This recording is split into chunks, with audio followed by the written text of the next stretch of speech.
सबको जय श्री कृष्ण, जय सिया राम, जय श्रीमन नारायण। भक्तमाल जी की एक कथा है कि एक राजा था, उसके सिर में बहुत दर्द रहता था। तो एक वैद्य ने आकर के कहा कि मानसरोवर में रहने वाले हंस, उनके हृदय को अगर लाया जाए और उससे एक दवाई बनाई जाए, उसका लेपन उनके सिर पे किया जाए तो उनका सर का दर्द हमेशा के लिए खत्म हो जाएगा। राजा ने सैनिकों को आज्ञा की, जाओ मानसरोवर से हंस पकड़ के लाओ। सैनिक सब पहुंच गए मानसरोवर, लेकिन सैनिकों की वेशभूषा देख करके हंस उनके हाथ आए नहीं, दूर ही दूर रहे। 3-4 दिन तक सब सैनिक वहीं पड़े रहे, हंस हाथ नहीं आए। एक दिन उन सैनिकों ने देखा कि कुछ संत वहां पर आए और वे अपने हाथों से दाना चुगा रहे थे और हंस उनके हाथ से दाना ले रहे। सैनिक जैसे आगे बढ़े तो हंस सारे भाग गए। तो सैनिकों ने सोचा कि भाई हमारी वेशभूषा से भाग रहे हैं, हम भी अगर संत बन के आ जाएं तो शायद हमारे हाथ से भी कुछ पाएं, और जब ये पाएंगे तो हम इनको पकड़ लेंगे। तो हंसों का स्वभाव क्या था? संतों का सम्मान करते थे। ये सभी सैनिक संतों का रूप धारण करके गए और हाथ में दाना लेकर के हंसों को खिलाने गए। तो भक्तमाल जी में वर्णन है कि वे सब हंस जानते थे कि ये वही सैनिक हैं, लेकिन संत वेश में आए हैं। संत वेश में आए हैं, अगर हम इनके पास नहीं गए तो भेष का अपराध बनेगा। जानते हुए भी कि हमें बंदी बनाएंगे, जबरदस्ती जो हंस थे वे उनके समीप चले गए और सैनिकों ने थोड़ी देर तो दाना चुकाया और फिर मौका पाके उनको पकड़ लिया, ले गए। ये दृश्य भगवान देख रहे थे। ठाकुर जी ने मन में विचार किया कि हंस जानते हुए भी कि ये सैनिक हैं, हमें बांध लेंगे, फिर भी भेष का सम्मान करने के लिए इन्होंने खुद को दे दिया। इनकी रक्षा मैं करूंगा। और ठाकुर जी एक वैद्य बन के राजा के यहां आ गए। हंसों को लाया गया पिंजरे में बंद करके, बस उनका वध करना ही था कि तुरंत ठाकुर जी आए और ठाकुर जी आके बोले, राजन सुनो, हम आपसे वचन देते हैं, इन हंसों को अभी मत मारो। हम एक औषधि आपके माथे से लगाते हैं, अगर 2 दिन में आपका दर्द ठीक ना हो तो आप इन हंसों का वध करना, लेकिन आपका दर्द यदि जड़ से खत्म हो जाए तो इन हंसों को छोड़ देना। राजा बोले ठीक है। अब भगवान अपने हाथ से तो कुछ भी मिला दें, वो मट्टी घुमा के लगा दें तो ठीक है जाएगा। ठाकुर जी तो नाटक कर रहे हैं, जे डाल वो डाल घुमा के उसमें एक बढ़िया सा लेप बनाया, राजा के सिर से लगाया, लगाते ही दर्द दूर हो गया। 2 दिन तक देखा दर्द नहीं हुआ। बोले महाराज आपका औषधि बहुत बढ़िया।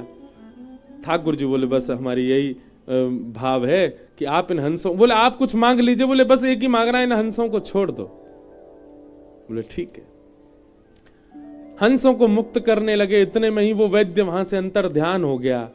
तब हंसों ने पिंजरे से बाहर आकर के बताया, बोले राजन ये कोई सामान्य वैद्य नहीं था, साक्षात ठाकुर जी थे। हम जानते हुए भी कि ये सैनिक हैं, लेकिन इनकी भेष संतों की थी, इसलिए हमने अपने आप को बंदी बनवाया। इस बात से रीझ करके ठाकुर जी आए तुम्हारे माथे से लेप लगाने के लिए। भैया संतन को सम्मान करो, वो तो एक अलग बात है, पर नगरी संतन के भेष को ही सम्मान कर लो, वहां से ही ठाकुर जी प्रसन्न हो जाए कि ये उनके भेष का सम्मान करते हैं।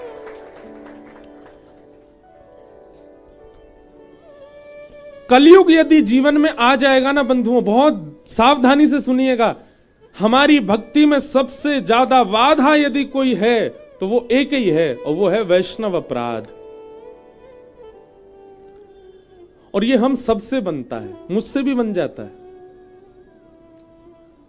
वैष्णव अपराध हमारे जीवन में यदि बन रहा है और बार बार बन रहा है, तो इसका मतलब है कि आपके ऊपर कलयुग का प्रभाव है। आपको एक साधक को देख करके भी, एक भजनानंदी को देख करके भी आपके मन में यह भावना आती है कि कहीं ना कहीं ये थोड़ा बहुत तो आडंबर है। ये वैष्णव अपराध है। और ये कलयुग आपके ऊपर आ चुका है, इस बात का प्रमाण है। आप बिहारी जी गए और शिकुंज बिहारी लाल जी का दर्शन करते समय तभी आपने पुजारी जी जो आगे घूम रहे थे और उनके प्रति ऐसी भावना आ गई, जो पुजारी जी तो बस पैसा लेवे के काज डोल रहे हैं, बन गया अपराध। और ये अपराध कौन बनवाता है? कलयुग। भक्तों का स्वरूप ऐसा नहीं है, मीराबाई का स्वरूप ऐसा नहीं था। मीराबाई तो जिसको देखती उसके रूप में, उसके स्वभाव में, उसके गुण में, सब में श्री कृष्ण का ही संबंध देखती। हमारे हरिराम व्यास जी का चरित्र कहा था अभी जयपुर में, व्यास जी के चरित्र में आता है हरिराम व्यास जी का स्वरूप कैसा था। कोई बढ़िया लोभी व्यक्ति उनके पास आता, जो बहुत लोभी है, उसको देख करके कहते, वाह भैया तुम पे बामन भगवान बड़ी कृपा है। बामन भगवान भी तो 3 पग जमीन से तीनों लोक लोभ में ले आए थे। कोई बहुत क्रोधी दिखाई देता, वो हो जय हो परशुराम भगवान के अंश। हरिराम व्यास जी की दृष्टि ऐसी थी। कोई बहुत सांवला सा काला सा दिखता, आ जा रे कन्हैया, उसको ऐसे ही बुलाते।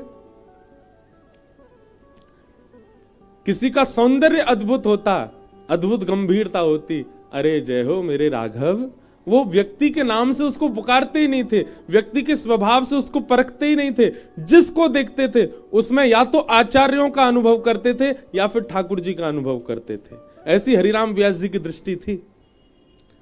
ये सीखना चाहिए हरिराम व्यास जी से। जब कभी कोई दिखे, कई लोग होते हैं उनके हाइट इतनी ज्यादा नहीं होती, छोटे से ही होते हैं, जब आए तो आओ बामन, नेक्स्ट से ही हो भैया तुम तो। कोई बहुत छरेरा हो, नेक में ही इधर भाग जाता है उधर आ जाता, पतरा दुबरा सा डोल्ला हो, उसके प्रति ऐसी भावना रहो, जय हो मत्स्य, मछली कैसे यहाँ ते मां भक्तो डोले। सब कामों के लिए हाथ पीछे कर लेता हो, जय हो भैया तुम कूर्म हो, कछुआ, वो भी उसके पास जाओ हाथ पांव भीतर कर लेता है, कोई काम नहीं करता। ये दृष्टि बनाओ, साईं परिकर के ही बना लो, आज से ही कर लो। आज से रात में जिससे भी मिलो, भोजन पानी करते समय, उठते बैठते समय, उसके स्वभाव से या तो किसी आचार्य को देखो या फिर साक्षात ठाकुर जी को देखो। ये हरिराम व्यास जी की दृष्टि है। उन्होंने कभी किसी व्यक्ति के स्वभाव गुण से किसी को नहीं परखा। तो कलयुग जीवन में आएगा तो आपको आडंबर दिखेगा, आपको सदपुरुष में भी आडंबर दिख जाएगा। चैतन्य महाप्रभु वे जब विचरण करते थे तो कोई नाटकबाज व्यक्ति भी हो, कुछ नहीं, केवल पैसा कमाने के लिए भगवान नाम गा रहा है, चैतन्य महाप्रभु उसके मुख से भी नाम सुनकर के नेत्रों से भाव विह्वल हो जाते, उसके चरणों में प्रणाम करते, भैया धन्य है। सब लोग आके कहते, अरे जे पाखंडी है, जे केवल पैसा कमाने के लिए नाम गाता है। चैतन्य महाप्रभु कहते, और पैसा दो इसको, ताकि इसके मन में और लोभ जगे पैसा का, कम से कम उसके चक्कर में नाम तो गाएगा। ऐसा गुण देखते थे। पर हम लोगों का स्वभाव विचित्र है, हम लोग 2 मिनट में अवगुण ही देखने लग जाते हैं सबके भीतर, और ये कलयुग ही करवाता है हमसे। कई बार बंधुओं हम अपने गुरु के प्रति भी अवगुण देख लेते हैं, ये कलयुग का प्रभाव है। कलयुग के ये 5 स्थान, राजा परीक्षित स्वयं भटक गए, शमीक ऋषि के गले में मरा हुआ सर्प डाल दिया, और शमीक ऋषि के पुत्र श्रृंगी, उनको जब ये बात पता चली कि मेरे पिता के गले में मरा हुआ सर्प डाला है, तुरंत उन्होंने श्राप दे दिया, इति लंघित मर्यादम तक्षकः सप्तमे हनि। मैं श्राप देता हूं कि तक्षक सर्प के डंसन से राजा परीक्षित की 7 दिन के अंदर मृत्यु हो जाएगी। श्राप दे दिया। शमीक ऋषि को जब ये बात पता चली कि मेरे पुत्र ने राजा को श्राप दे दिया, उन्होंने अपने शिष्य गौरमुख से कहा कि आप जाओ, जाकर के राजा परीक्षित को बता दीजिए उनके जीवन के केवल 7 दिन बचे हैं। राजा परीक्षित को जैसे ये बात पता चली कि मेरे जीवन के केवल 7 दिन बचे हैं, देखो एक बात बहुत ध्यान से सुनना, साधक वैष्णव का एक स्वरूप है कि वो विपरीत समाचार सुनकर के भी अप्रसन्न नहीं होता। इससे ज्यादा विपरीत क्या होगा कि किसी की मृत्यु की खबर ही सुना दो उसके मुंह पे जाकर के तुम मरने वाले हो इतने दिन में। लेकिन फिर भी राजा परीक्षित इससे परेशान नहीं हुए। हम तो छोटी छोटी बातों पे परेशान हो जाएं, पर वैष्णव का स्वभाव है कि वो निश्चिंत नहीं होता, वो चिंतित नहीं होता, वो निश्चिंत ही रहता हर परिस्थिति में। सूरदास जी का एक पद है, जैसे राखो तैसे रहूं, जानत हो दुख सुख सब जन के, मुख से कछु ना कहूं। आप सब जानते हो ना, तो मैं क्या बताऊं आपको। जैसे राखो तैसे रहूं। परीक्षित जी ने मन में विचार किया कि जिन्होंने मेरी मातृ गर्भ में ब्रह्मास्त्र से मेरी रक्षा की, उस समय भी कोई कारण था, और आज एक ब्राह्मण के द्वारा 7 दिन में मरने का श्राप लगा है, तो ठाकुर जी ने इसमें भी कोई कारण ही देखा होगा, मैं क्यों चिंता करूं। उन्होंने चिंता नहीं की। हम सिड्डी से कभी उतरते हैं, कई बार ऐसा होता है कि हम गिरने वाले थे लेकिन बच गए, पर कभी कभी होता है गिर जाते हैं, अरे ठाकुर जी ऐसे क्या गिर दिया आपने। ठाकुर जी कहें दारी के तो यूं याद ना, 2 बार बचायो भी तो हो, वास में तो तेने कही ना जय हो ठाकुर जी आपने बचा लिए, और ज्यादा ना लग जाए बाद ना रोने लगे। विचारणीय बात है कि नहीं। आप साइकिल चला रहे हो, कितनी बार ऐसा होता है कि आप गिरने वाले थे नहीं गिरे, लेकिन जिस दिन गिर जाते हैं उस दिन ठाकुर जी के आगे रो रहे हैं क्या गिर दिए। घर में परिवार का कोई सदस्य बीमार हो गया, बीमार होकर बेचारा ठीक हो गया, लेकिन किसी दिन बीमार हो गया और इतना बीमार हुआ कि ठीक ही नहीं हो रहा, तो ठाकुर जी से शिकायत शुरू हो जाती है। ठाकुर जी कहते हैं ये कितनी बार बीमार हुआ, उतनी बार सही भी तो हुआ, तब तो तुमने क्षमा नहीं किया, तब तो तुमने एक बार भी नहीं कहा कि ठाकुर जी आपकी बड़ी कृपा, और जब अब सब सही नहीं हो रहा तो फिर शिकायतें लगा रहे हो। ये समझने वाली बात है, राजा परीक्षित से सीखो। राजा परीक्षित कह रहे हैं कि जब मेरे मातृ गर्भ में ब्रह्मास्त्र आकाश में था तो वो रक्षा करने आए थे, और आज 7 दिन में मरने का श्राप लगा है, तो इसमें भी कुछ ना कुछ होगा। हमारे पूज्य गुरुदेव भगवान रामानुज गुरु जी बहुत अच्छी बात कहते हैं, ध्यान से सुनना। विश्वासो फलदायक। राजा परीक्षित जब अपनी मातृ गर्भ में थे तो भगवान शस्त्र लेकर के गए और उनकी रक्षा की, और राजा परीक्षित जब जीवित अवस्था में 7 दिन में मरने का श्राप लगा तो भगवान शास्त्र रूप धारण करके आए और उनकी रक्षा की, भागवत जी के रूप में आए। अच्छा, दोनों में भी कारण। गुरुदेव भगवान कहते हैं, मैंने देखो गुरुदेव का दर्शन नहीं किया, पर गुरुदेव की लिखनी कई छोटे छोटे ग्रंथों वो पढ़े हैं मैंने। एक जगह गुरुदेव कह रहे हैं कि वहां अश्वत्थामा ने शस्त्र छोड़ा था मारने के लिए, तो भगवान शस्त्र से ही रक्षा करने आए। चक्रा नाम की गदा को घुमाया भगवान ने गर्भ में जाके, और आज एक ब्राह्मण ने वाक वज्रम विशशरजह, वाणी का वज्र छोड़ा है, तो ठाकुर जी भी वाणी रूपी धारण करके आए रक्षा करने के लिए। कथा का, कथा क्या है? वाणी रूप है। परीक्षित को 7 दिन में मरने का श्राप लग गया। परीक्षित जी महाराज चिंतित नहीं हुए, बल्कि विचार करने लगे, अच्छा है, दुनिया में किसी को नहीं पता कि उसका अंत कब होगा, पर मैं दावे से कह सकता हूं कि 7 दिन पहले मेरी मृत्यु नहीं होगी।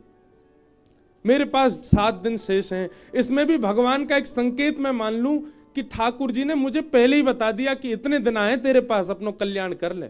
मैं कितना भाग्यशाली हूं। व्यक्ति को क्या पता कि उसके प्राण कब निकले। राजा परीक्षित ने अपने पुत्र को जन्मेजय को राज्य गद्दी पर बिठाया, स्वयं वन में चले गए। अनेक संत ऋषि गण सब गंगा जी के तट पे आ गए। सबसे राजा परीक्षित ने एक ही प्रश्न किया, जल्दी मरने वाले की मुक्ति का उपाय बताओ। पर कोई भी प्रमाणित नहीं बता पाया क्या करना चाहिए।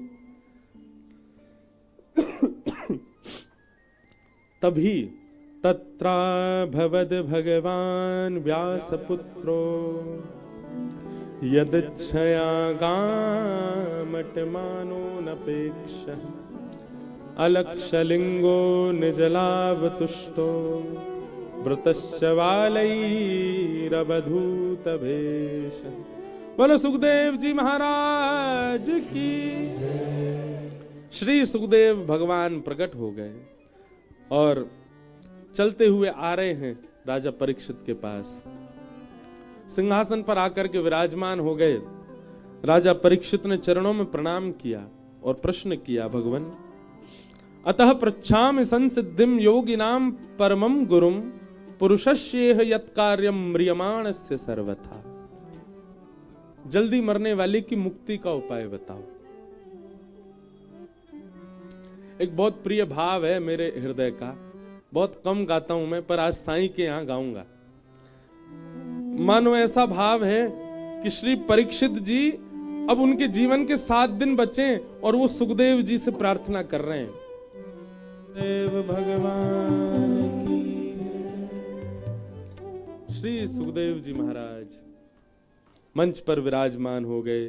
परीक्षित हाथ जोड़ करके सामने बैठे और कह रहे हैं, भगवान जिसके जीवन के केवल 7 दिन बचे हैं उसको मुक्ति के लिए क्या करना चाहिए, कृपा कीजिए। बंधुओं, मैं एक बात कहता हूं, जो आपके संशय का समाधान बता दे वो गुरु है,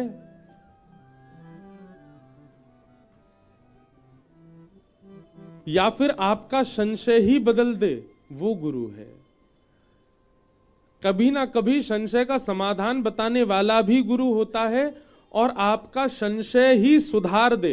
कई बार हमारा गलत संशय होता है, जैसे कि आगे के प्रसंग में आप समझेंगे कि परीक्षित पूछ रहे हैं 7 दिन में मरने वाली की मुक्ति का उपाय क्या है, और श्री सुखदेव जी महाराज थोड़ी देर परीक्षित की ओर देखते हैं और फिर कहना प्रारंभ करते हैं, परीक्षित का प्रश्न सुधारते हैं।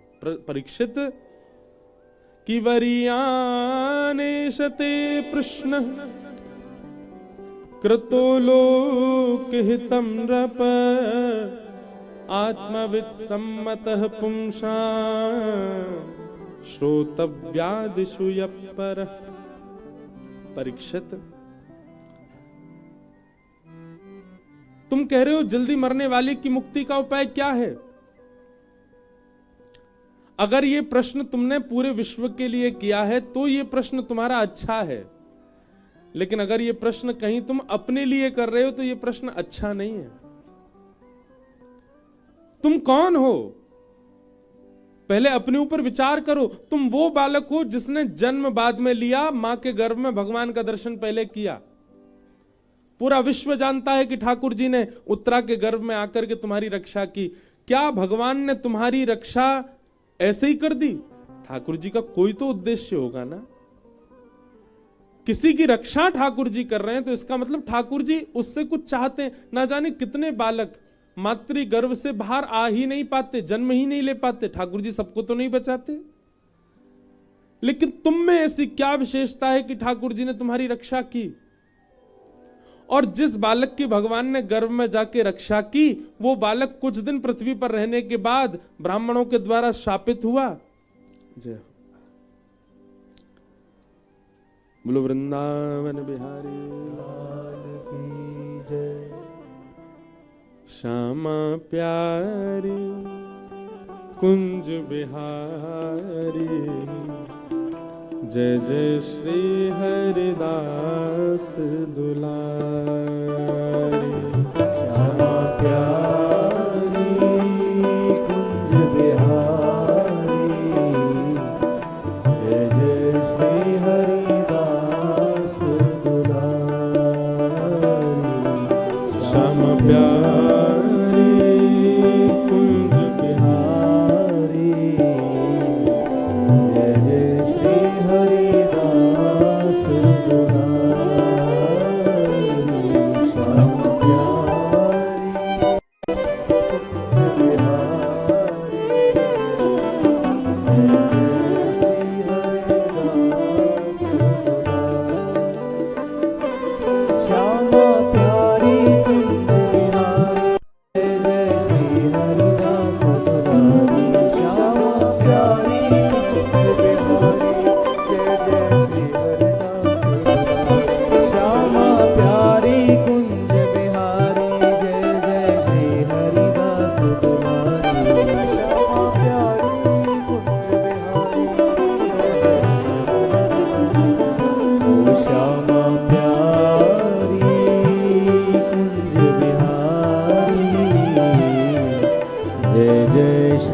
हरिदास दुलारे श्याम प्यारे कुंज बिहारी जय जय श्री हरिदास श्री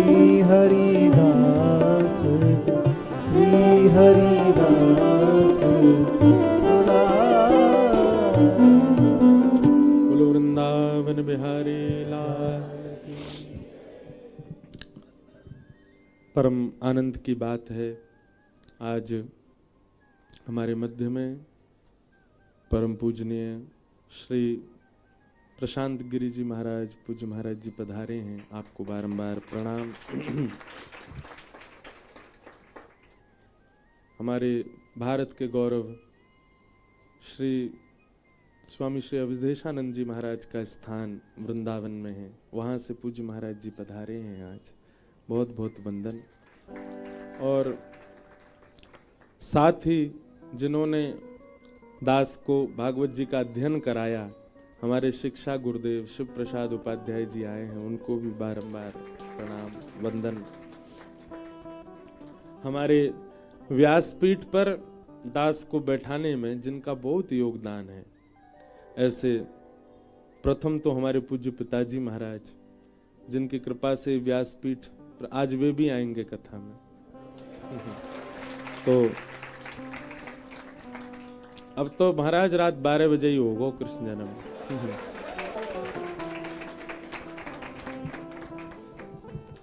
हमारी एक बड़ी ये थोड़ी सी दिक्कत हो जाती है,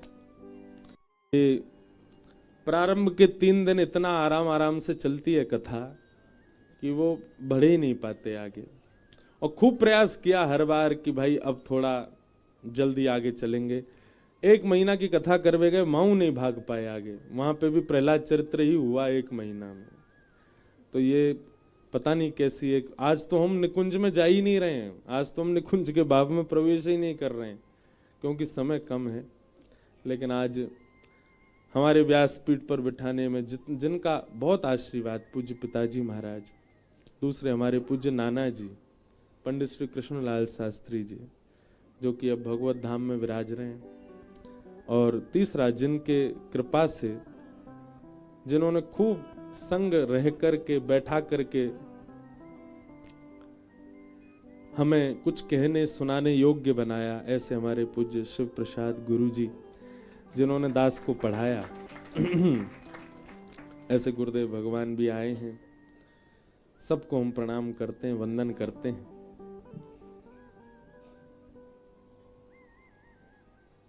कथा क्रम में चलें, आओ। तो सुकाचार्य जी महाराज कह रहे हैं, वरी आने शते प्रश्न कृतो लोक हितम नृप। हम गुरु जी भी आश्चर्य कर रहे होंगे, ये चौथे दिन यहीं पड़े हैं अभी।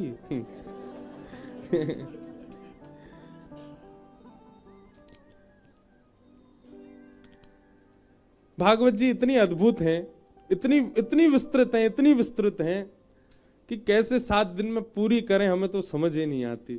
और फिर ऊपर से कभी अष्ट सखा आगे आ जाएं, बोले हम सेवा में ले, कभी मीराबाई आ जाएं, बोले हमारो एक पद गा दो, हमारी कोई भाव बताओ, तो फिर सबको प्रणाम करने में समय निकल जाता है। शुकाचार्य जी महाराज से शुकाचार्य जी महाराज परीक्षित से कह रहे हैं, परीक्षित तुम अगर अपने लिए ये प्रश्न कर रहे हो तो उचित नहीं है। क्यों? क्योंकि तुम वो बालक हो जिसने जन्म बाद में लिया, मातृगर्भ में ठाकुर जी का दर्शन किया, और ठाकुर जी का दर्शन ही नहीं, ठाकुर जी ने रक्षा की तुम्हारी। भगवान ने केवल इसीलिए रक्षा करी तुम्हारी कि एक दिन तुम मुक्ति मांगो। भैया वृंदावन में बैठे हो, मुक्ति कोई बहुत बड़ी बात ना है हमारे काजी। ब्रजवासी तो यूं कहें, स्वर्ग अपवर्ग लेकर करेंगे हम क्या, जान लो हमें हम वृंदावन वासी हैं। हमें नहीं चाहिए वैकुंठ। जहां नहीं नंद, जहां नहीं यशोदा, जहां नहीं गोपी ग्वाल और गाये, कहा करूं वैकुंठ ही जाए, कहा करूं वैकुंठ ही जाए। क्या करें हम वैकुंठ जाके? विचार करो, अभी आप यहां बैठे हो, जहां पे बिहारी जी नहीं है, राधा वल्लभ जी नहीं है, राधा रमन जी नहीं है, जमुना जी की कुंज, जमुना जी की बढ़िया सुंदर रेती नहीं है, वृंदावन की कुंज गली ना है, राधे राधे बोल के चल रहे अल्लड़ ब्रजवासी ना है, जहां ब्रज को सो ऐसी ब्रज की सी सुगंध ना है, वह वैकुंठ में जाके हम कहा करेंगे? हमें ना चाहिए। जन्म जन्म दीजो याही ब्रज बस, हमें तो ये ब्रज ही चाहिए। तो यहां तो मुक्ति की कामना करते नहीं।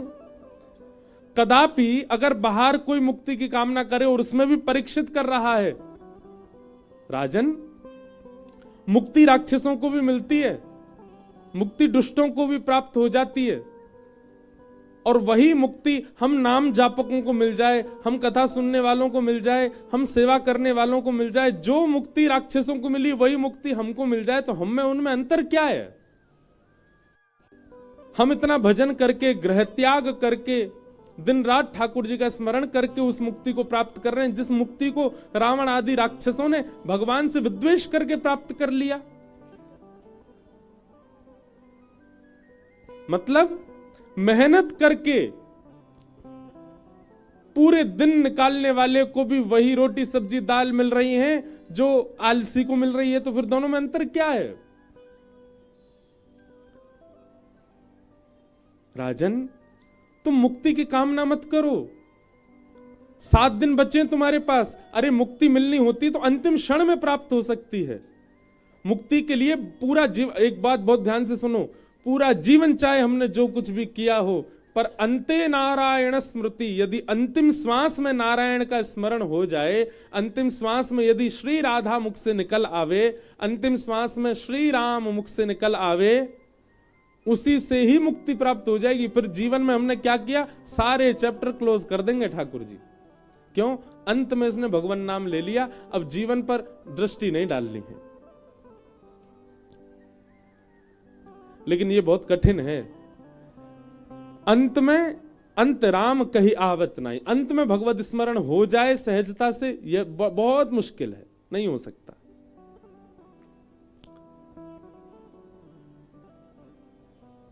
लेकिन राजन तुम्हारे पास तो 7 दिन बचे हैं, एक क्षण में मिलने वाली मुक्ति तुम 7 दिन में क्यों पाना चाहते हो?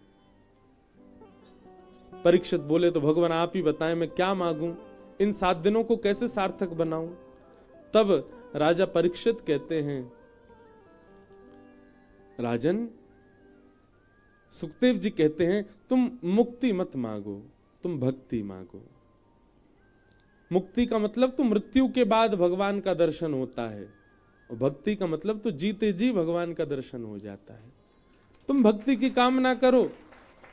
और अब तुम्हारा उद्देश्य यह नहीं होना चाहिए कि 7वें दिन तक्षक सर्प डसे और मेरी मुक्ति हो जाए। अब तुम्हारा उद्देश्य यह होना चाहिए कि 7वें दिन तक्षक सर्प डसे, उससे पहले मुझे भगवत साक्षात्कार हो जाए। अरे हम इतनी मेहनत करके पृथ्वी पर आए, 84 लाख योनियों में। अच्छा एक बात बहुत ध्यान से सुनना क्यों जीते जी भगवत दर्शन की अभिलाषा होनी चाहिए हमारे चित्त में? ये मानव देह बहुत मुश्किल से मिला हमको। नृदेह माध्यम सुलभम सुदुर्लभम प्लबम सुकल्पम गुरुकर्ण धारम।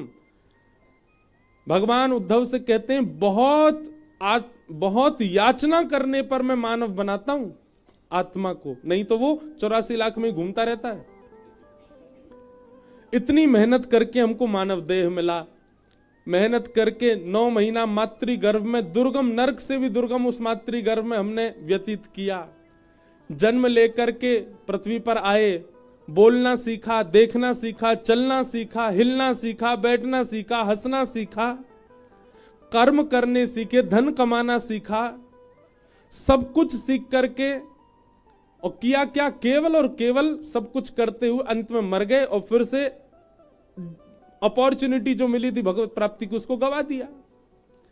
इतना परिश्रम करके मानव बने, सारी परिश्रम हमने किए, इस परिश्रम से इतना तो मांगो कि नाथ इन सब परिश्रमों के फलस्वरूप हमें आप दिख जाओ, एक बार हमें अपना अनुभव करा दो। अगर मानव बनने के बाद भी, इतना सब कुछ प्राप्त होने के बाद भी भगवत दर्शन नहीं हुआ, तो इसका मतलब यह है हमने मानव देह प्राप्त करके अपने ही देह की आत्महत्या कर ली।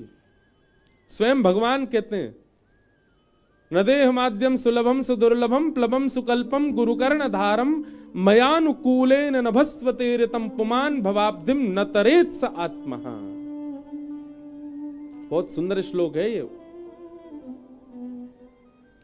सीधी बात लिख लीजिएगा, आत्महत्या उसकी नहीं मानी जाती जो अपने प्राणों का अपने आप हनन कर देता है।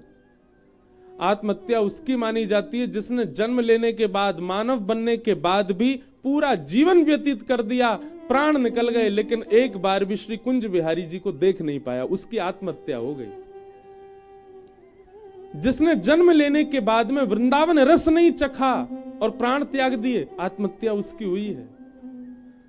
जन्म लेने के बाद में अपने गुरुदेव का आश्रय लेकर के युगल सरकार को देख नहीं पाया, उसने अपनी आत्महत्या की है।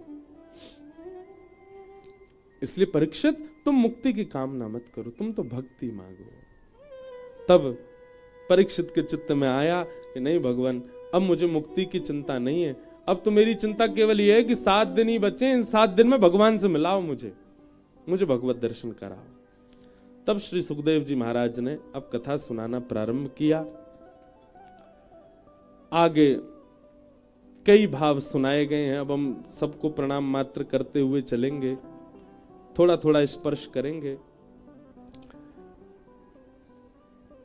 ब्रह्मा जी ने नारद जी को बताया कि किस प्रकार पृथ्वी का निर्माण हुआ, भगवान ने चतुश्लोकी भागवत प्रदान की। इसी बीच उद्धव विदुर संवाद सुनाया गया, जहां पर विदुर जी महाराज को श्री उद्धव जी भगवान का उपदेश देते हैं और कहते हैं कि ठाकुर जी ने मैत्री मुनि को आज्ञा की है कि तुम हरिद्वार जाके मैत्री मुनि से ये भागवत धर्म श्रवण करो। उद्धव जी महाराज बद्रीनाथ चले जाते हैं और श्री विदुर जी महाराज मैत्री मुनि के आश्रम बैठ करके भागवत धर्म श्रवण करते हैं। सृष्टि प्रसंग सुनाया जाता है, किस प्रकार पृथ्वी का निर्माण आदि हुआ, इन सब क्रमों को बताया गया। अब हम हनुमान जी की तरह छलांग मांग रहे हैं, सब लोग बस प्रणाम मात्र कर लो। उद्धव विदुर संवाद, उद्धव मैत्रेय विदुर संवाद सब हुए, सृष्टि प्रसंग सुनाया गया। भगवान बराह का प्रादुर्भाव बताया, बोलो बराह भगवान की। भगवान बराह ने प्रकट होकर के रसातल में गई हुई पृथ्वी को वहां से पुनः स्थापित किया और फिर ब्रह्मा जी के श्री अंग से ही स्वयंभू मनु शत्रुपा पृथ्वी पर प्रथम मानव आए।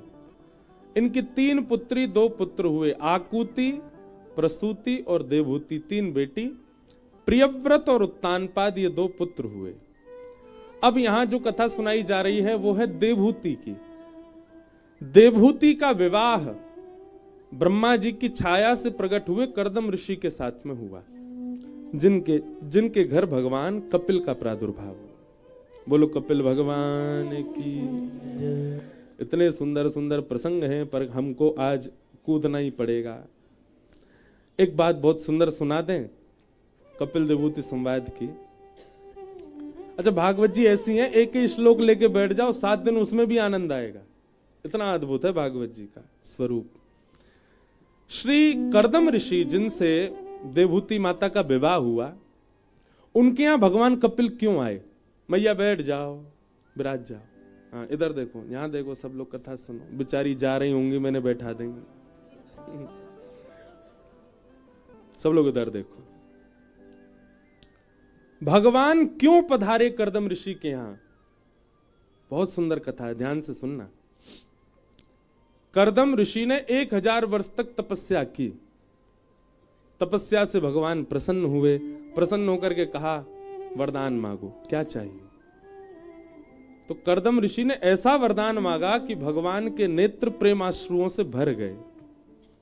कर्दम ऋषि क्या मांग रहे हैं कि तथा सचाहम परिबोडुकाम समान शीलाम ग्रहमेद धेनुम उपेयवान मूल मशेष मूलम दुराशय काम दुदांग्रिपश्य।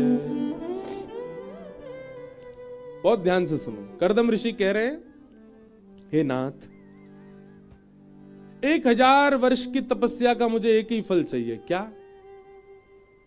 मैं जितना आपसे प्रेम करता हूं, मैं जितनी आपकी सेवा करता हूं, मैं जितना आपसे स्नेह करता हूं, मुझसे भी अधिक प्रेम स्नेह, मुझसे भी अधिक प्रेम स्नेह और सेवा करने वाली एक कन्या से मेरा ब्याह हो जाए, ऐसी कृपा कर दो।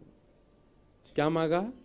मैं जितना आपसे प्रेम करता हूं, मुझसे भी अधिक आपसे प्रेम करने वाली कन्या से मेरा ब्याह हो जाए। भगवान बोले, भले आदमी, तैने 1000 साल इसके लिए तपस्या की? ये तो भैया तू ढूंढ लेता, मिल जाती तुझे।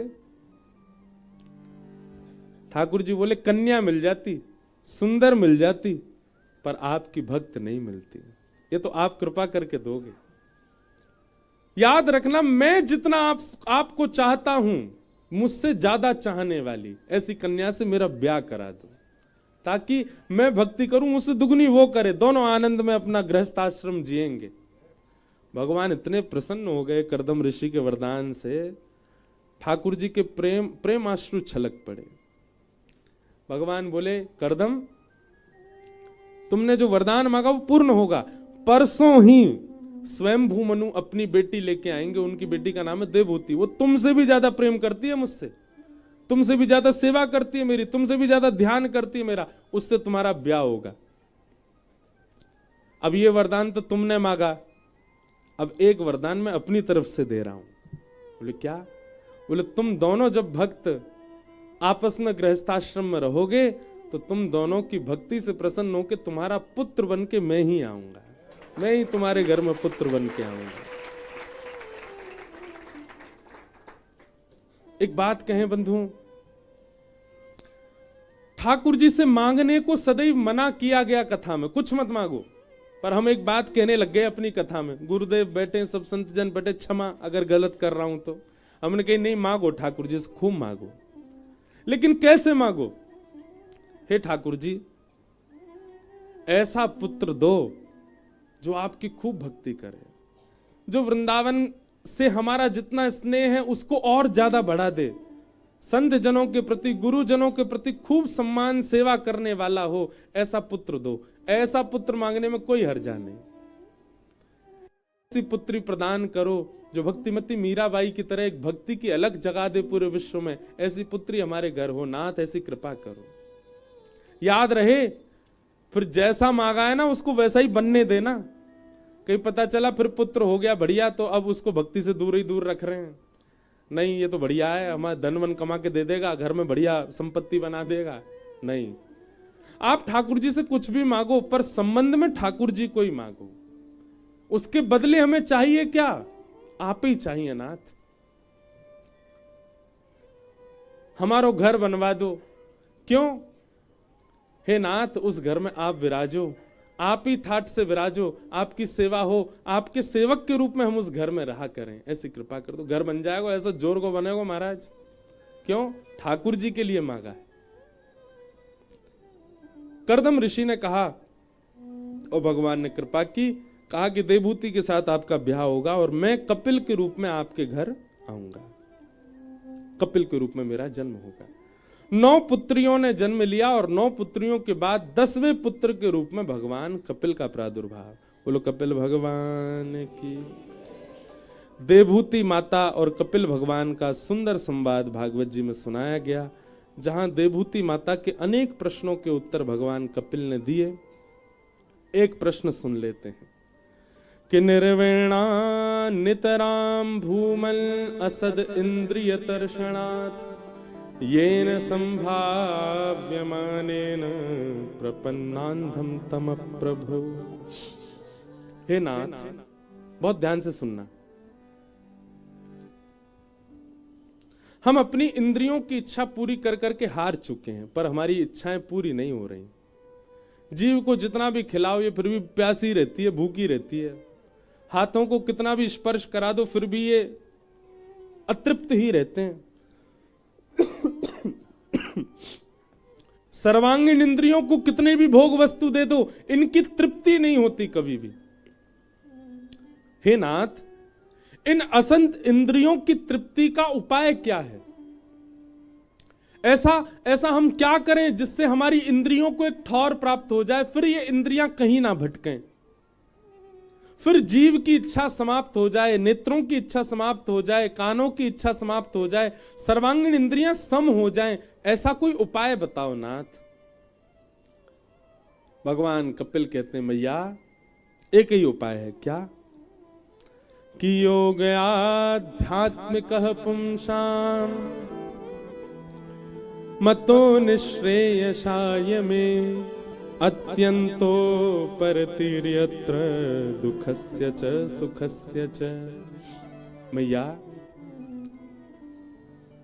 इंद्रियां बुरी नहीं है, नेत्र बुरे नहीं है, नाक बुरी नहीं है, जीभ बुरी नहीं है, त्वचा बुरी नहीं है, हाथ बुरे नहीं है। इन इंद्रियों को आप असद मत कहिए, ये इंद्रियां असद नहीं है।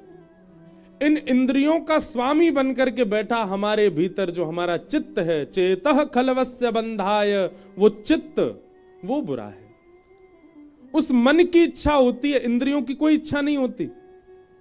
आप करके देख लो, जीव आपकी कुछ इच्छा करे, ये खिलाओ, पर आप वो ना खिला करके कुछ और खिला दो, जीव आपको कुछ कहेगी? कुछ नहीं कह सकती। लेकिन हम उसके इतने अधीन हो चुके हैं कि जीव जो कहती है हम उसको खिलाते ही हैं, नेत्र जो कहते हैं हम उसको दिखाते ही हैं, कान जो कहते हैं वो हम उसको सुनाते ही हैं। पर यदि जो वे मांगे वो ना दिया जाए तो संभव है कि इंद्रियां हमारी सम हो सकती हैं। मैया, इंद्रियां बुरी नहीं है, इंद्रियों का स्वामी बन बैठा हमारा मन बुरा है। इस मन को सुधारना है, और मन को सुधारने का एक ही तरीका है। क्या? मन का वातावरण शुद्ध कर दो। हम कैसे के संग बैठते हैं, कैसे के संग खाते हैं, कहां जाते हैं, कैसा बोलते हैं, कैसा सुनते हैं, इन सब का प्रभाव मन पर पड़ता है। यदि इन सब में श्री कृष्ण आ जाएं, मिलें तो श्री कृष्ण, बैठें तो श्री कृष्ण, सुने तो श्री कृष्ण, पाए तो मतलब सब कृष्ण संबंधी हो जाए, तो मन को सुधरना ही पड़ेगा। इसलिए मैया, इंद्रियों को मत सुधारो, मन को सुधारो। और मन को सुधारने के लिए क्या करना पड़ेगा? सत्संग। जैसा वातावरण रखोगे वैसा मन होता चला जाएगा।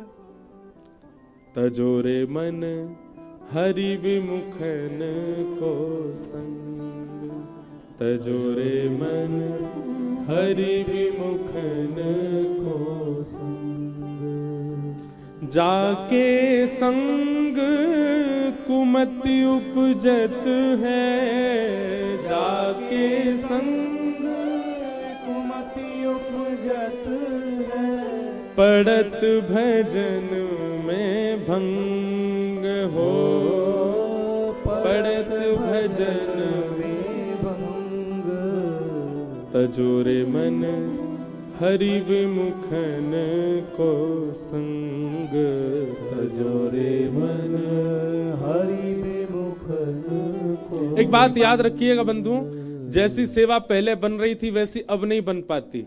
जैसा नाम जप होना चाहिए वैसा नहीं हो पाता। जितनी रति कथा सत्संग में होनी चाहिए उतनी नहीं बन पा रही है।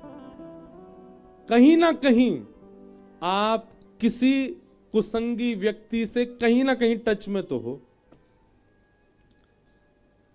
उसका ही प्रभाव। एक बार त्याग कर दीजिए उसका, आप अपने आप अनुभव करेंगे कि आपका भजन बढ़ रहा है, आपकी सेवा बढ़ रही है, आपका नाम में रुचि बढ़ रही है, आपकी सत्संग में रुचि बढ़ रही है, वृंदावन के प्रति प्रेम बढ़ रहा है।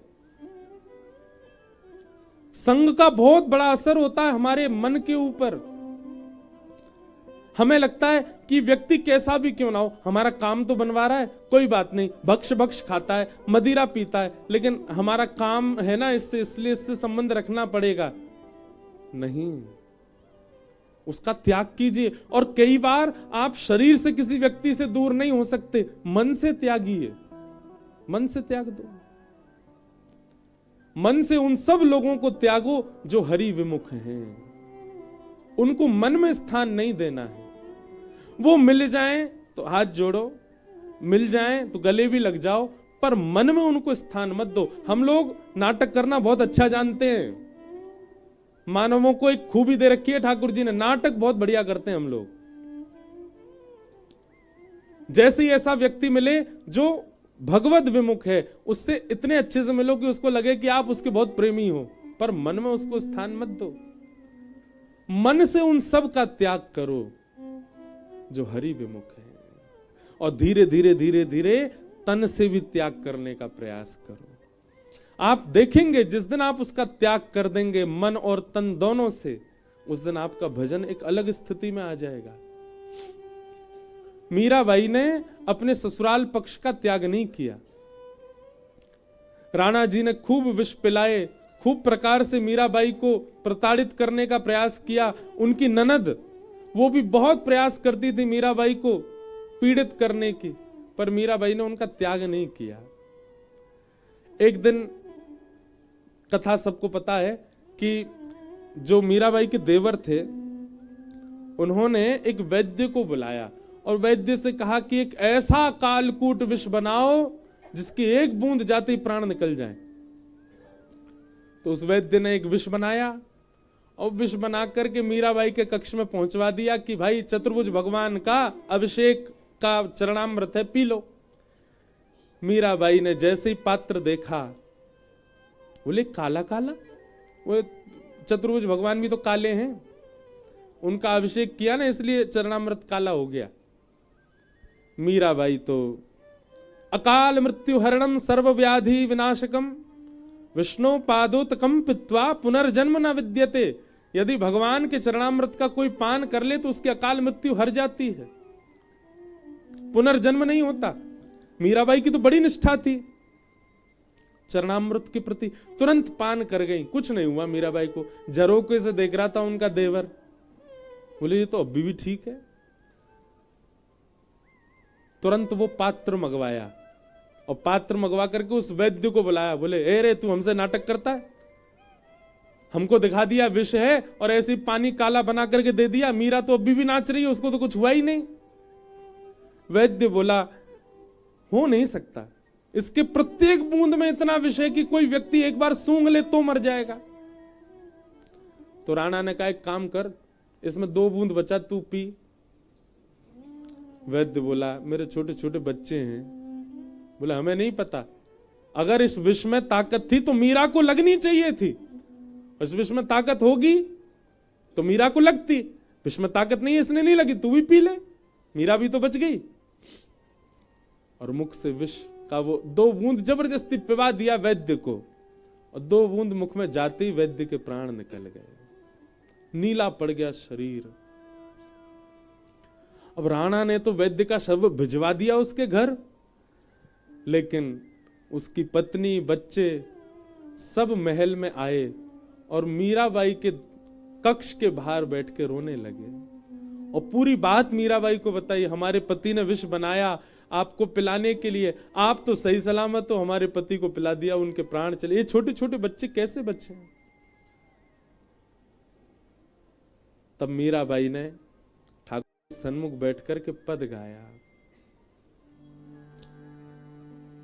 हरि जी तुम हरो जनन के पीर, हरि जी तुम हरो जनन के पीर, हरि जी तुम हरो जनन के पीर, हरि जी तुम हरो जनन के पीर। मीराबाई कह रही है नाथ, मैंने तो घूंट भर के पिया और मैं जीवित हूं, उस वैद्य का क्या दोष? उसको 1 बूंद पिला दी तो वो मर गया। जैसे मैंने उस विष को चरणामृत मान लिया और मेरी रक्षा हो गई, तो इसका मतलब है कि वो चरणामृत ही है, तो फिर वो वैद्य क्यों मर गया? और अगर वो वैद्य मर गया तो फिर मैं जीवित क्यों हूं? मीराबाई अपने ठाकुर के आगे रुदन करने लगी और मीराबाई ज्यों ज्यों पद गाने लगी त्यों त्यों पद उत्ताल उर्मियों को प्राप्त होने लगा, और जैसे जैसे मीराबाई का स्वर उत्तेजित होने लगा तैसे तैसे विष का असर खत्म होता गया और ही देखते कुछ ही क्षणों में वो वैद्य जीवित हो गए और उनके प्राणों की रक्षा हो गई। ये दृश्य देख करके राणा और मीराबाई के सब ससुराल पक्ष के लोग खड़े रह गए। तब मीराबाई ने विचार किया कि अब मेरे तक पीड़ा नहीं है, अब ये मेरी पीड़ा दूसरों तक जा रही है नाथ, अब मैं सहन नहीं कर सकती। तब उन्होंने गोस्वामी तुलसीदास जी को पत्र लिखा कि आप आज्ञा करें, मैं क्या करूं, मेरे ससुराल पक्ष के लोगों को मैं छोड़ नहीं रही हूं, जितनी पीड़ा दें मैं सहन करने को तैयार, पर अब पीड़ा दूसरों तक जा रही है। तब गोस्वामी जी ने आज्ञा की, तजियता ही कोटि वैरिसम यद्यपि परम स्नेही जाके ही न राम वैदेही। जिसके चित्त में राम कृष्ण नहीं है, जिसके चित्त में राम जानकी नहीं है, जिसके चित्त में किशोरी जी नहीं है, तजियता ही कोटि वैरिसम यद्यपि परम स्नेही, चाहे वो कितना भी करीबी क्यों ना हो, उसको तुरंत त्याग दो, उसको विष के भांति त्याग दो, उसको बैरी के भांति त्याग दो। ये तो वैष्णव को सूत्र मान लेना चाहिए कि जो हरि विमुख है आपको उससे संबंध नहीं रखना है, चाहे कैसा भी हो वो, क्योंकि आपके भजन में बाधा ही वो बनेगा, उसके विचार बनेंगे। अब कई बार परिवारी लोग वो क्या करें, शरीर से थोड़ा बहुत संबंध रखो पर मन में स्थान मत दो।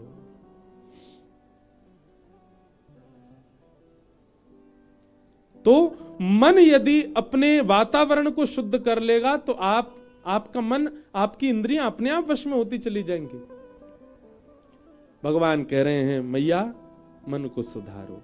इस प्रकार मैया के अनेक प्रश्नों के उत्तर भगवान कपिल ने दिए। हम कपिल विभूति संवाद को प्रणाम करते हैं। बोलो कपिल भगवान की। चतुर्थ स्कंद में ध्रुव जी की कथा आई, सती चरित्र भी आया और फिर ध्रुव जी की कथा आई। नन्हे से बालक ध्रुव जी वन में गए और वन में जाकर के उन्होंने भगवान का दर्शन किया। सबको कथा पता है, केवल ध्रुव जी की स्तुति हम सुन लें। ध्रुव जी महाराज भगवान से क्या कहते हैं, बहुत ध्यान से सुनो।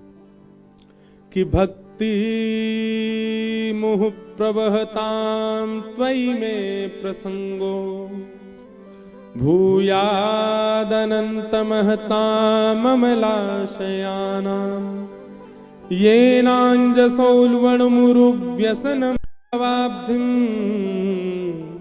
निश्चे भवद्गुणकथामृतपानमत्तः। बहुत ध्यान से सुनना। ध्रुव जी कह रहे हैं कि हे नाथ, मुझे आपकी कैसी भक्ति चाहिए, जैसे व्यसनी व्यसन के प्रति आसक्त रहता है वैसे मैं आपके भजन के प्रति आसक्त रहूं। व्यसनी व्यक्ति देखे आपने, कौन कौन से व्यसनी होते हैं? तंबाकू वाले व्यसनी होते हैं, बीड़ी वाले व्यसनी होते हैं, पीने वाले व्यसनी होते हैं, ये सब व्यसनी होते हैं। और एक अच्छे व्यसनी बताऊं, चाय वाले व्यसनी होते हैं। अच्छा, व्यसनी का स्वभाव क्या होता है? वो घुमा फिरा करके व्यसनी करना चाहता है। सुबह उठ गए, उठ के क्या करेंगे? व्यसन भोगो। आज हमारे घर में उत्सव है, क्या करें? व्यसन भोगो। सिर में दर्द हो रहा है, क्या करो? व्यसन कर लो। अब व्यसन सब अपने आप ही लगा लेना आप। नींद नहीं आ रही, क्या करें? व्यसन कर लो। जल्दी उठ गए, क्या करें? व्यसन कर लो। आज बहुत दुखी हैं, क्या करें? व्यसन कर लो। आज बहुत प्रसन्न है, क्या करें? व्यसन कर लो। अरे मेरे मित्र आए, अब क्या करें? अरे मेरी पत्नी छोड़ के चली गई, क्या करें? व्यसन कर लो।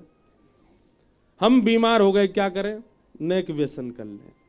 हम बिल्कुल स्वस्थ हो गए, क्या करें? अब व्यसन कर लो।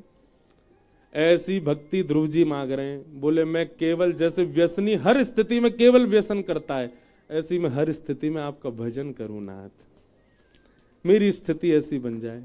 जैसे नींद नहीं आ रही, क्या करें? थोड़ा भजन कर लें। आज जल्दी आंख खुल गई, क्या करें? भजन कर लें। सिर में दर्द हो रहा है, क्या करें? भजन कर लें। आज हमारे मित्र आए, सब लोग मिलके क्या करें? ओहो आज पत्नी बच्चे छोड़ के चले गए, अब क्या करें, भजन कर लो। व्यसन के भांति भजन मुझे प्राप्त हो जाए नाथ, ये व्यसनी व्यक्ति का स्वरूप होता है। अच्छा, व्यसनी व्यक्ति का एक स्वरूप, और वो व्यसन भोगते भोगते इतना गलत शब्द है, पर उसको इतनी शर्म भी नहीं होती कि वो व्यसन करके सबके आगे भी आ जाता है। भले ही उसको सब लोग टोक दें फिर भी वो करता है। लेकिन भजन करने वाला व्यक्ति शर्म कर लेता है, तिलक लगाने में, नाम जप करने में, सब क्या कहेंगे। पर व्यसनी अगर हो जाए तो फिर उसको शर्म भी नहीं आवेगी, सबके आगे गावेगा, सबके आगे नाचेगा, सबके आगे डोलेगा, सबके आगे आनंद करेगा। तो श्री ध्रुव जी महाराज की संपूर्ण भक्ति में सबसे विशिष्ट बात क्या है, उन्होंने यही मांगा ठाकुर जी से, क्या, व्यसनम भवाब्धिम, कि आप मेरे भक्ति को व्यसन रूप में मुझे भक्ति दे दो। मैं हर स्थिति में केवल आपको भजना चाहूं नाथ। श्री कुम्भन दास जी महाराज, हमारे गोवर्धन में श्री कुम्भन दास जी विराजते। कुम्भन दास जी का स्वरूप था, बहुत अच्छा गाते थे। एक बार कुम्भन दास जी भैरव राग अलाप रहे थे और उनके भैरव राग को सुनकर के किसी राजा ने कह दिया, वाह वाह वाह। कुम्भन दास जी पीछे मुड़ के देखे, वो कौन बोल रहा वाह वाह। किसी ने कहा, फतेहपुर सीकरी के राजा आपके स्वर पर मोहित होकर के वाह वाही कर रहे हैं। अरे महाराज, आप खुशनसीब हैं, हमारे बादशाह ऐसे ही किसी को वाह नहीं कहते। सैनिकों ने जाकर के कहा, हमारे बादशाह बहुत वर्ष बाद किसी पर रीझे हैं, आप उनको प्रणाम कर लीजिए, उनके पास चले जाओ, हाथ जोड़ लीजिए, इतनी मोहर देंगे आपको। कुम्भन दास जी ने अपनी राग रागनियों की किताब खोली और भैरव राग का जो पन्ना था वो पन्ना ही फाड़ दिया, और पन्ना फाड़ के उसके चीतरे करके कुंड में डाल दिए। सैनिक बोले, ये क्या किया आपने। बोले, भैया हम राग गामे छोटे मोटे बादशाह को रिझावे के नहीं, या जगत के बादशाह को रिझावे के लिए। और वह जगत के बादशाह ने वाहवाही नहीं करी, एक छोटे से गांव को बादशाह वाह कर रहा है। अब ये राग हमारो झूठो है गयो, क्योंकि एक छोटे राजा ने वाह वाह कर दी।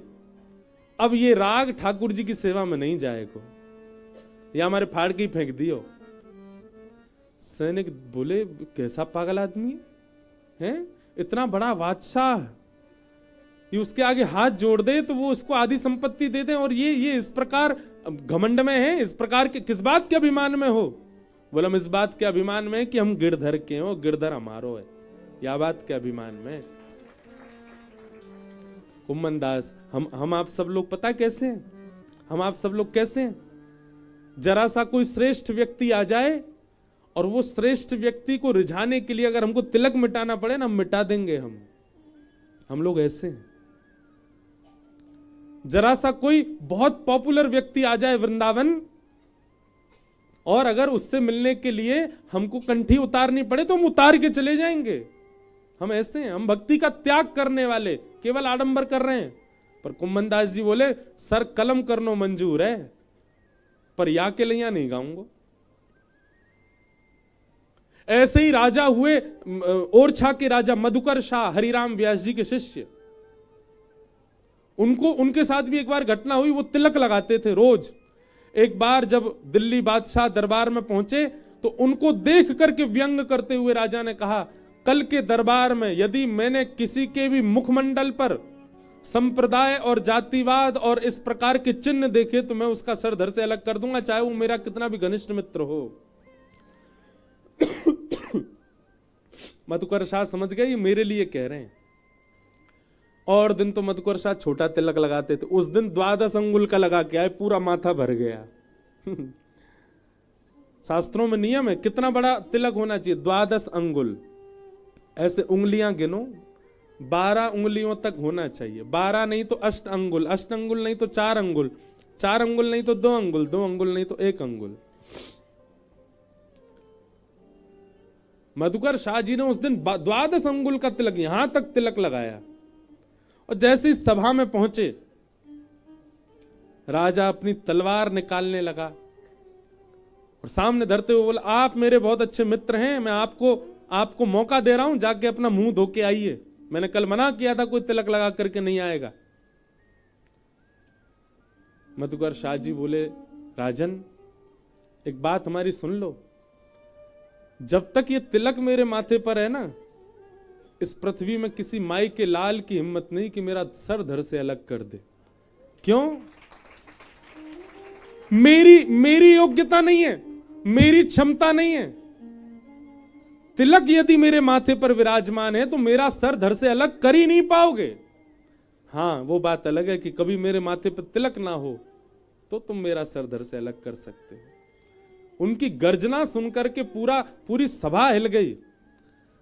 भैया, भक्ति एज ग्रांटेड मत लो, भक्ति सौभाग्य है, कंठी सौभाग्य है, तिलक सौभाग्य है, धोती पहनना सौभाग्य है, शिखा रखना सौभाग्य है, एकादशी व्रत करना सौभाग्य है।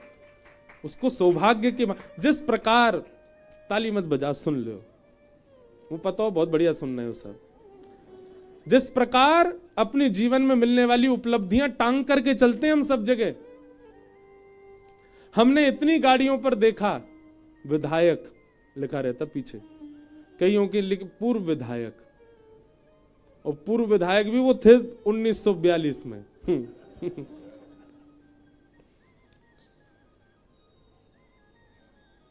कभी कोई ऐसा चिन्ह लगा करके चले, हम श्री ठाकुर जी के, ठाकुर जी हमारे, अपने घर के बाहर ही लिख दे, सबको पता चले कि हम श्री बिहारी जी के हैं। उसमें शर्म आ जाती लोगों को। ये सौभाग्य है हमारा। कुम्मन दास जी महाराज ने दुत्कार दिया, लेकिन राजा के इस कानों में वो स्वर गूंजने लगा। राजा ने रोज अपने सैनिक भेजे, उन बाबा को लेके आओ गिरिराज जी से। सैनिक खूब हाजी हजूरी करते, लेकिन कुम्मन दास जी नहीं गए। और जबकि कुम्मन दास जी के घर में धन की बहुत जरूरत थी, परिवार के सब लोग पीछे पड़ते, जाओ कुम्मन दास, पर नहीं जाते। मेरे गुण का अधिकारी केवल गिरधर है और कोई नहीं। लेकिन जब बार बार परेशान होने लगे, रोज सैनिक आ जाते हैं ले जाने के लिए, तो आज कुम्मन दास जी बोले, चलो चलता हूं तुम्हारे राजा को सुनाने।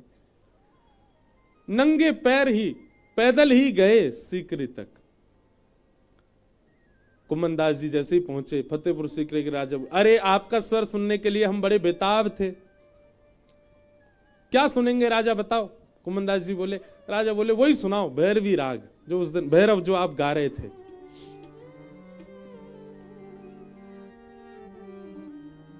कुम्मन दास जी बोले, पक्का ना, केवल राग भैरव सुनना है ना, शब्द मेरे कुछ भी हो सकते हैं ना। बोले, हाँ शब्द आप कुछ भी गाओ, हमको तो राग सुनना है। कुम्मन दास जी गा रहे हैं, भगत को कहा सीकरी सो काम, भगत को कहा सीकरी सो काम।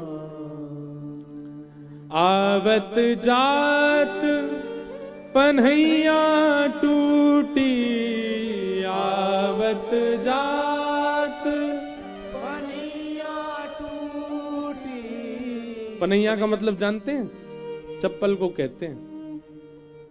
आवत जात पन्हैया टूटी, आवत जात पन्हैया टूटी। बिसर गयो हरि नाम, बिसर गयो हरि नाम।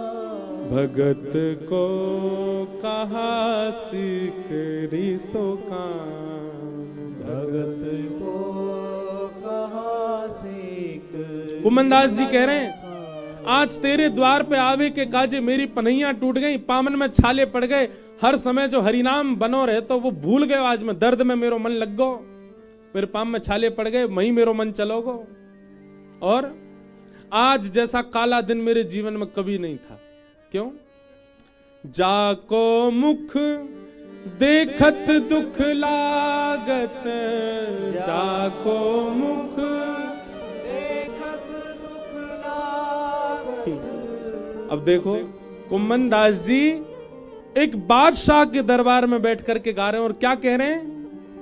बोले जिसका मुख मुझे एक आंख नहीं सुहाता, जाको मुख देखत दुख लागत, जाको मुख देखत दुख लागत, ताको करण पड़ी प्रणाम, ताको करण पड़ी प्रणाम। कुंभन दास लाल गिरधर बिन, कुंभन दास लाल गिरधर बिन, और ना को से काम,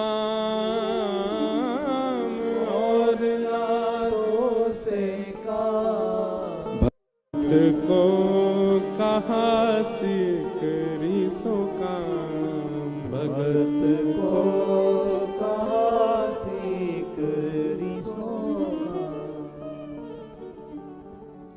राजा को स्वर तो मिल गया मनपसंद, पर शब्द इतने खतरनाक। अपनी लाज बचाने के लिए बादशाह बोला, वाह वाह वाह वाह, क्या गाया, क्या गाया, कितना अच्छा गाया। मांग लीजिए, क्या चाहिए आपको? आप कहें तो मैं अपनी आधी संपत्ति दे दूं, आप कहें तो मैं सोने के बढ़िया रथ बनवा करके आपको दान कर दूं, आप कहें तो मैं ऐसा भवन बनवा दूं, आदि आदि सब कहने लगा। आप मांग लीजिए, जो मांगेंगे सो दूंगा मैं आपको। कुम्मन दास जी उसके सामने बैठ गए और अपनी बगलबंदी के आगे के छोड़ को ऐसे आगे हाथ ऐसे करके बोले, जो मांगूंगा सो देंगे। बादशाह बोले, जो मांगेंगे सो देंगे, मांगो क्या चाहिए। कुम्मन दास जी बोले, ऐसी दक्षिणा दो कि जीवन में तुम्हारो थोबड़ा देखनो ना पड़े मुझे, जीवन में तुम हमको कभी नहीं दिखो।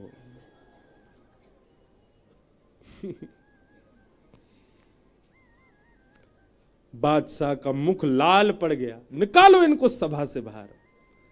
कुम्मन दास जी बाहर आए और तुरंत दौड़े गिरिराज जी की ओर। दौड़ करके श्री गोवर्धन आए और आकर के श्री गिरिराज जी के चरणों में, श्रीनाथ जी के चरणों में लिपट करके बहुत रोए। लाला मोकू आज अपने अच्छे स्वर पे ग्लानी है रही है। क्यों? क्योंकि यह अच्छे स्वर ते कोई और रीझ रहा है, और ये अच्छा स्वर तेरे, केवल तेरे काजे लाला, कोई और क्यों रीझ रहा है मेरे स्वर ते। हे लालन मुझको एक वरदान दे दो। कहा, मैं जब भी गाऊं सब बहरे हो जायो करें, केवल तू सुने कर और कोई नहीं सुने। ऐसी भक्ति श्री कुम्भन दास। हम लोगों की भक्ति कैसी है? हम आकर्षण में आकर के अपनी भक्ति किसी के भी सामने परोस देते हैं, अपने भाव परोस देते हैं, पर नहीं, कुम्भन दास जी गोपनीय रखते हैं। हमारे ब्रज के रसिक कहते हैं, रस छुपावे से रस बढ़े और रस बतावे से रस घटे। आज श्री ध्रुव जी महाराज ठाकुर जी से कह रहे हैं, बोले नाथ मेरी स्थिति ऐसी कर दो कि आपके बिना मुझे कोई सुहाए ना, बस मैं आपके सामने ही अपने भाव रखा करूं। ऐसे श्री ध्रुव जी महाराज को हम प्रणाम करते हैं। बोलो भक्त वत्सल भगवान की जय। ध्रुव जी के वंश में इनके अंग हुए, अंग के बैन हुए। बैन को ऋषियों ने मार डाला और उन्हीं के शरीर के घर्षण से पृथु हुए, जो कि भगवान के अवतार। बोलो पृथु भगवान की जय। पृथु महाराज का प्रादुर्भाव हुआ।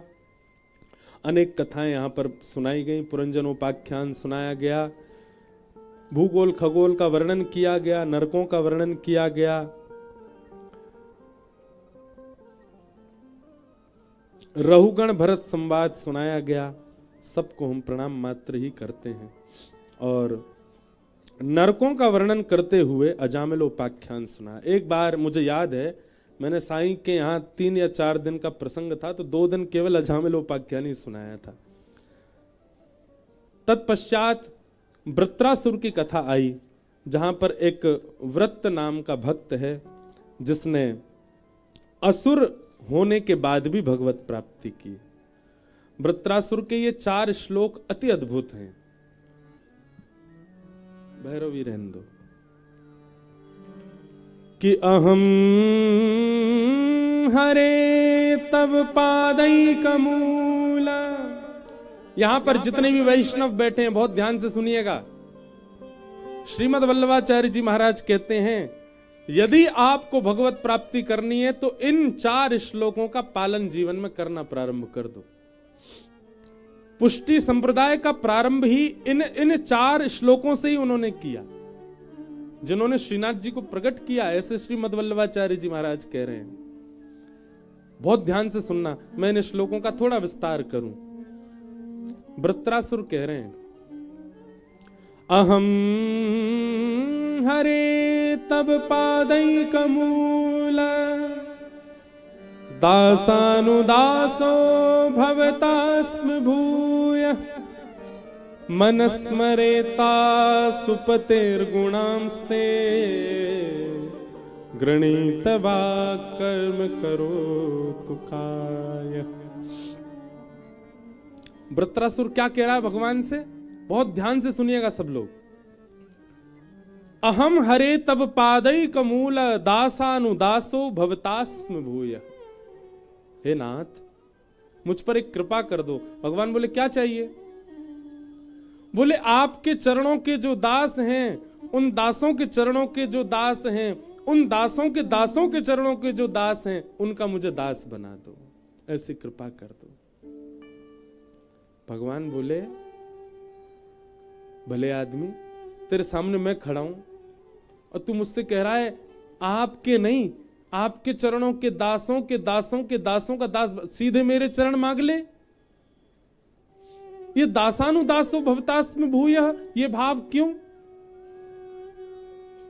वृत्रासुर कहता है नाथ,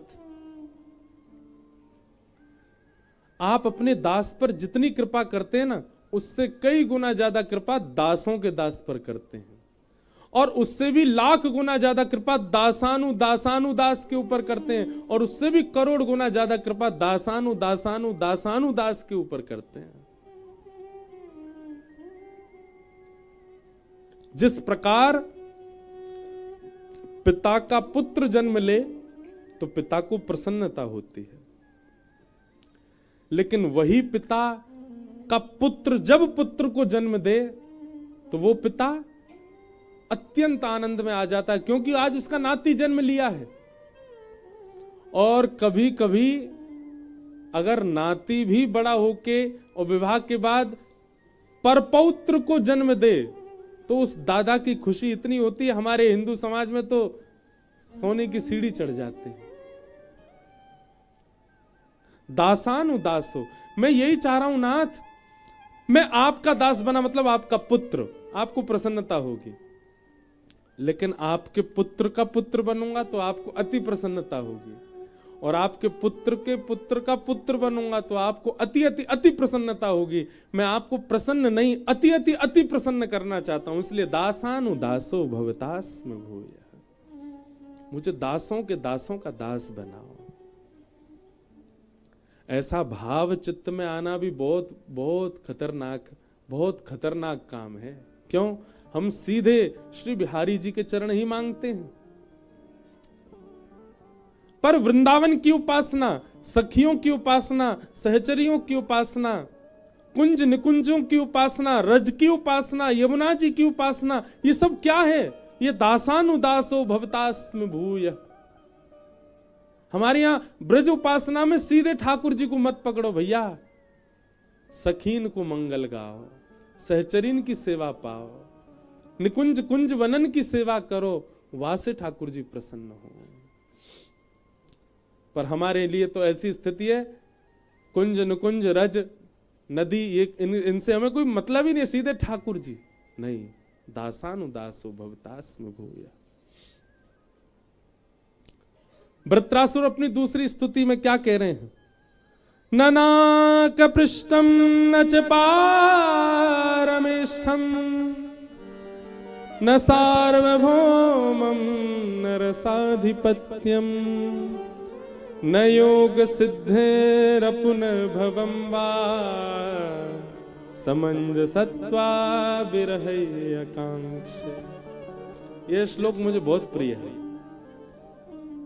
वृत्रासुर कह रहे हैं, हे नाथ, आप मुझसे अगर कभी प्रसन्न हो जाओ ना, मुझे कभी इंद्र की पदवी मत देना, मुझे कभी शिव की पदवी मत देना, मुझे कभी ब्रह्मलोक मत देना, मुझे कभी रसातल का राजा मत बनाना, मुझे कभी भूमि का भी राजा मत बनाना। भगवान बोले, प्रसन्न होऊंगा तो कुछ तो दूंगा, कुछ तो मांग। वृत्रासुर कहता है, तो फिर एक ही वरदान दे दो। क्या? समंजसत्वा आकांक्ष। मुझे आपका विरह चाहिए। मैं आपसे मिलने के लिए तड़पूं, आपसे मिलने के लिए रोऊं, आपसे मिलने के लिए व्याकुल रहूं नाथ, पर आप मुझे मिलना मत, और तड़पने देना, और व्याकुल होने देना, और रोने देना मुझको। ऐसी कृपा मुझ पर कर दो। हमारे श्री राधा वल्लभ संप्रदाय की भोरी सखी कह रही हैं, ऐसो दुख दीजो ही माही, ऐसो दुख दीजो ही माही, ऐसो दुख दीजो ही माही, ऐसो दुख दीजो ही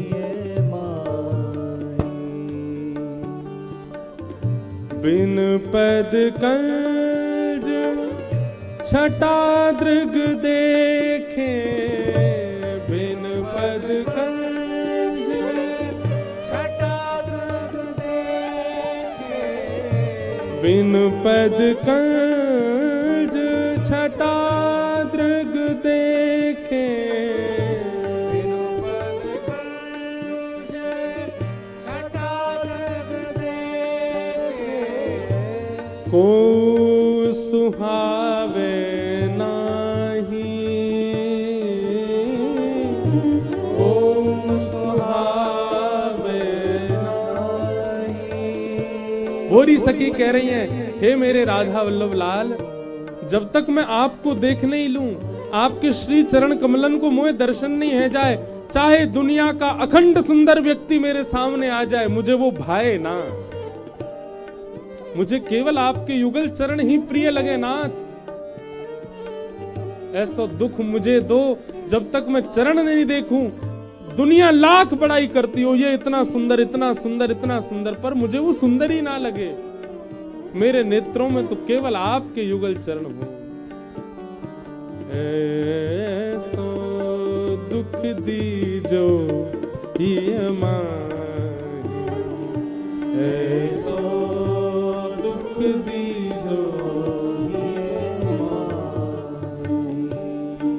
हे बस्ती छोड़ एकांत बिठावो, बस्ती छोड़ एकांत बिठावो, बस्ती छोड़ एकांत बिठावो, बस्ती छोड़ एकांत बिठावो।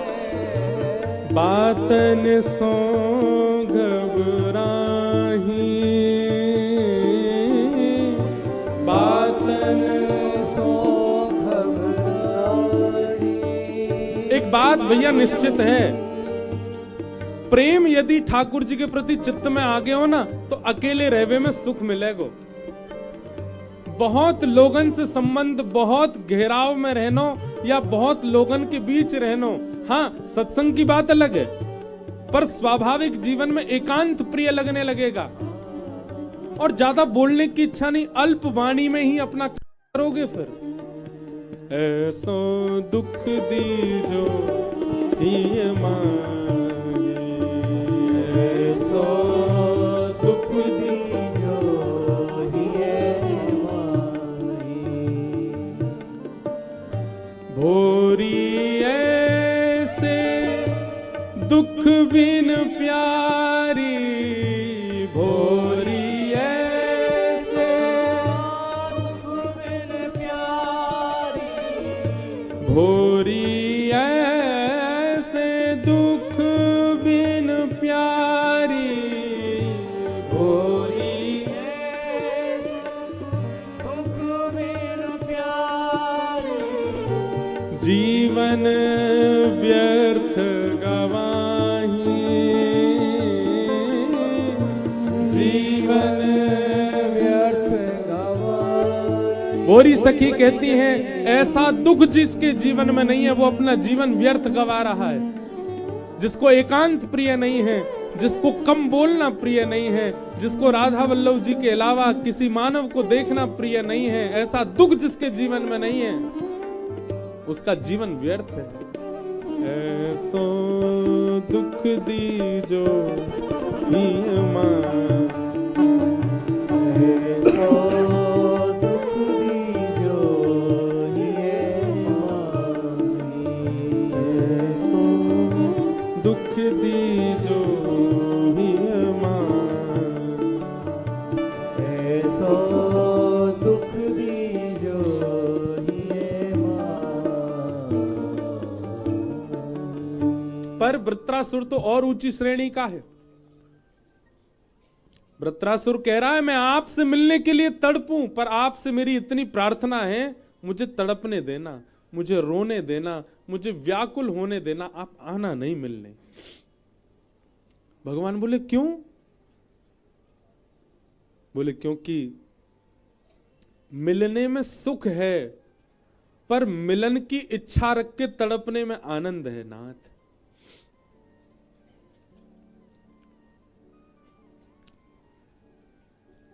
जब हम छोटे होते थे तो पूरे साल एक दिन की प्रतीक्षा होती है हर बालक को।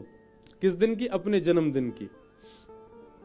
अब तो 3 ही महीने रह गए, अब तो 2 ही महीने रह गए। वो 2 महीना पहले से ही पूछने लगता है चाचा क्या लाओगे, मामा क्या लाओगे मेरे लिए, बहनों से कहेगा मेरे लिए क्या लेके आओगी। मेरा जन्मदिन आ रहा है, मम्मी पापा से पूछेगा आप क्या कर रहे हो। अब तो 1 ही महीने रह गए, अब तो 1 ही सप्ताह रह गया, अब तो 2 ही दिन रह गए। सोता नहीं खुशी के मारे जिस दिन जन्मोत्सव होता है, पर जन्मदिन जिस दिन होता है उस दिन उसको बिल्कुल सुख नहीं होता। क्यों? खत्म होने वाला है। अब मेरा जन्मदिन पूरा हो जाएगा। कई बेचारे इतने उदास हो जाते हैं वो रोने लगते हैं रात को, अब मेरा जन्मदिन 1 साल बाद आएगा। मतलब प्रतीक्षा में ज्यादा आनंद है, मिलन में इतना आनंद नहीं है। वृंदावन रस वाले लोग विशेष रूप से कहूं तो प्रतीक्षा में ही रहते हैं, उनको मिलन की ज्यादा इच्छा नहीं होती। वो जब जब जाएंगे ठाकुर जी के आगे तब तब उनके नेत्र सजल हो जाते हैं। क्यों? क्योंकि एक लंबी प्रतीक्षा होती है उनके चित्त में।